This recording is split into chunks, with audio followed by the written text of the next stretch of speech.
This is a quick performance installation video for K10207. That's an LS Alternator power steering block for street rods, high mount. And let's get to it. We're going to start by doing some pre-assembly on the bracket here. We're going to take our 80mm bolts and place them here, here, and here. And we'll flip it over like so. Down low here, we're going to put our 3/4 inch tube, and then our two longer tubes will go here. Now we're ready to mount it onto the engine. We're going to start by mounting down here on the block, and then these two holes here on the cylinder head. We'll just thread these in and leave them finger tight for now. I like to start at the bottom. Obviously this is a little bit different if you're installing it in the actual engine bay. We'll tighten these down but leave them loose so that in the next step we have no binding. Let's move on to the next step. We're going to install the bolts into the cylinder head here and here. So we'll load up a tube and load up another tube, and then bring our back plate in here, and we'll just mount up the double hump with the double hump. We'll get the first one started here, and then we can rotate it down into the second one. Once again, we'll tighten these down just a little bit where we want to leave them loose to get the alternator on. Mounting the alternator, you'll notice that there's a dual bolt pattern over here, and that allows you to use a LS truck or Camaro alternator, or the other bolt pattern is for the LS Corvette. But either one you have, it'll bolt just right up. Same 80mm bolts we're using elsewhere. Easy as can be. We're going to go through a torque sequence now.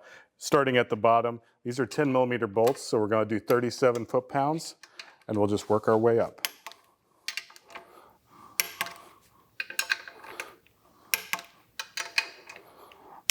Then over here for the alternator, same deal. We'll have to grab the nut on the back.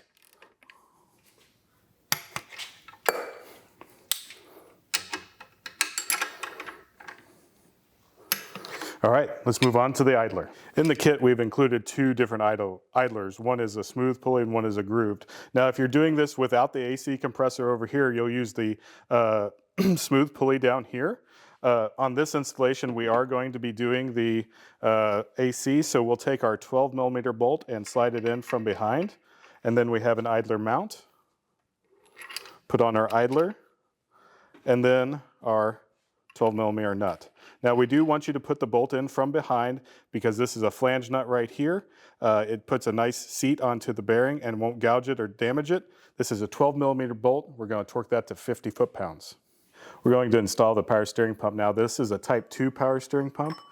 This bracket will accept any Type 2 power steering pump. Ours has a 5.5 inch pulley on it, so it gives it that extra clearance that we like. I will say, having said that any Type 2 power steering pump, it has to have the threaded bolts because this sits right in front of the cylinder head. If it has the through bolts, it will not be able to mount up here on this Corvette kit, Corvette spacing. These are 8mm bolts. We're going to torque those down once we get all three of them in, down to 15 foot-pounds. One of the options that we have is to mount this reservoir right here in the front. We leave it as an option. This is a remote reservoir, so you can mount it anywhere you want. But you just take it off the bracket like so. Mount up your bolts into it. And this first one's a little bit tricky, but you can do it if you just kind of slide it onto the back.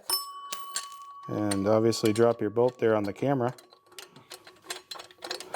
But you can get that one started there. It's a little bit of a reach, but it's doable.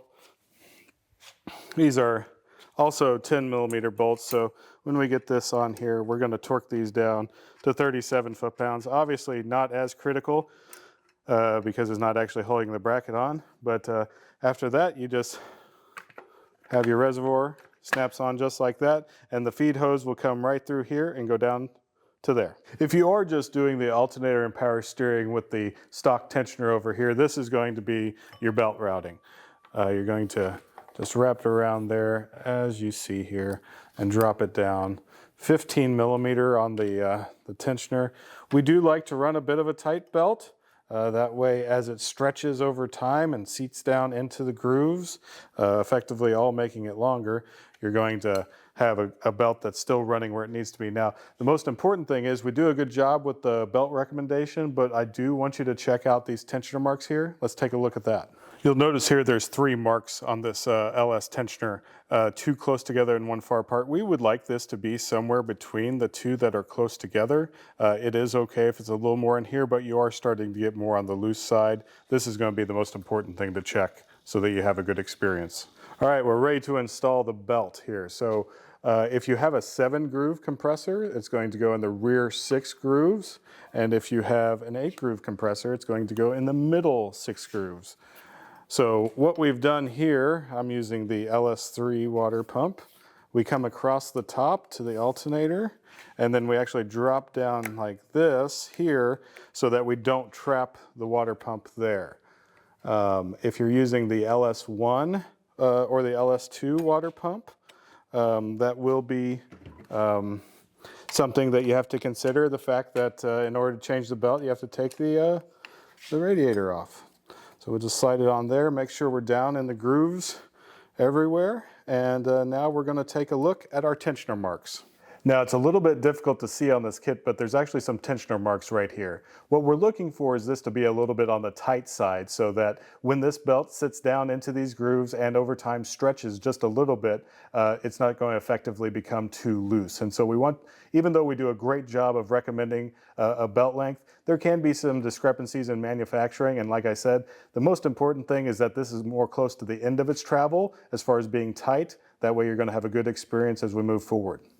I appreciate you taking the time to watch this installation video. If you have any further questions, please reach out to us by phone or email. We want to help. Also, if you have any video or pictures mainly of your install, we'd love to see those, and we'd love to share those with other customers on their website or on our social media.